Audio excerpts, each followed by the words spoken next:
Next morning, Perceval awakes with a start. He finds his armour laid out at the end of the table and hurriedly starts putting it on. What hour is it? Oh no, am I late? This is strange. Where are the servants to help me? It's so quiet. Is there no one about? Perceval tries the doors of the 2 rooms he had seen open the night before. Hello? Is anyone there? Please, open the door. There's something I want to ask. But they both remain firmly shut. Finally, Perceval tries the hall door. Well, at least this door opens. And there's my horse in the courtyard, saddled and ready, and my new sword leant against the wall. Very well, I will mount and go searching that way. Yet though he looks everywhere, Perceval does not find a living soul, not his host, no squire or serving lad. At the gate, he finds the drawbridge lowered, as though left like that for him. They must have gone into the forest to hunt. I'll follow them. Perceval rode through the gate and on to the drawbridge, but before he had fully crossed it, he felt his horse's hind hooves start to rise, and just in time his mount made a great leap and landed on the bank beyond the moat. Perceval turns to see the drawbridge being raised. Hey, you who raised the drawbridge! Say something! Come out and show yourself! Listen, I don't care about you playing that trick. There's something else I want to ask you. But there was no reply. He is wasting his time. So he heads for the forest, taking a path where he finds fresh tracks. I think this is the way they took.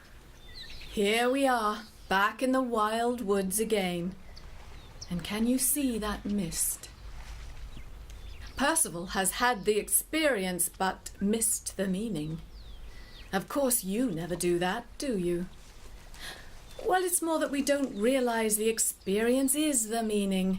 When our hearts are flooded with that epiphany of joy, when we suddenly know who we are, we don't always get it consciously, do we? It is in our hearts that the mists of Avalon reside, right inside ourselves. Is our heart a veil that opens to or obscures the power within? When we pierce that veil, we open the way between the inner realm of Avalon and the outer world. And the joining of these worlds is every journey's end. The tracks have all petered out. But what is this? Why, there's a damsel sitting under that oak tree yonder, and she is weeping. What is wrong, damsel? Why are you sobbing so, here all alone?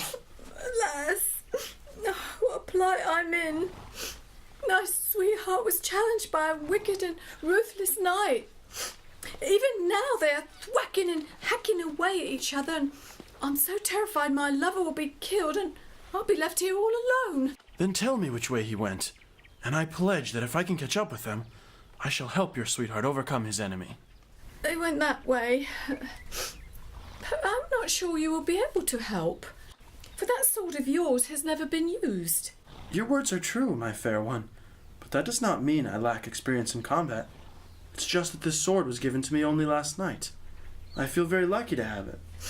Kind sir, it is generous of you to offer to help me.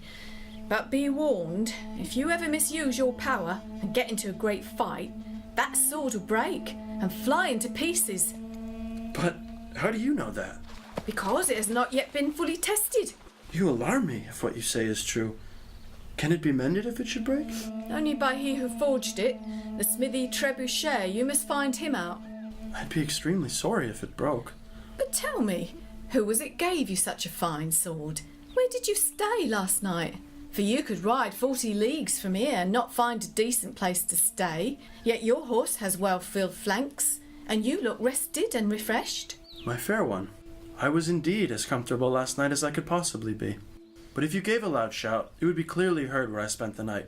It is so close by.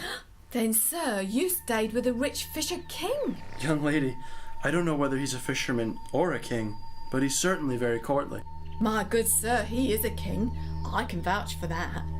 But he suffers from a strange wound. Upon my word, damsel, what you're saying must be true, because he apologized for not being able to get up to welcome me, but invited me to sit beside him. And tell me whether, when you sat beside him, did you see the Grail? There are more episodes to come of Perceval and the Grail, and I've got a lot more to say about it.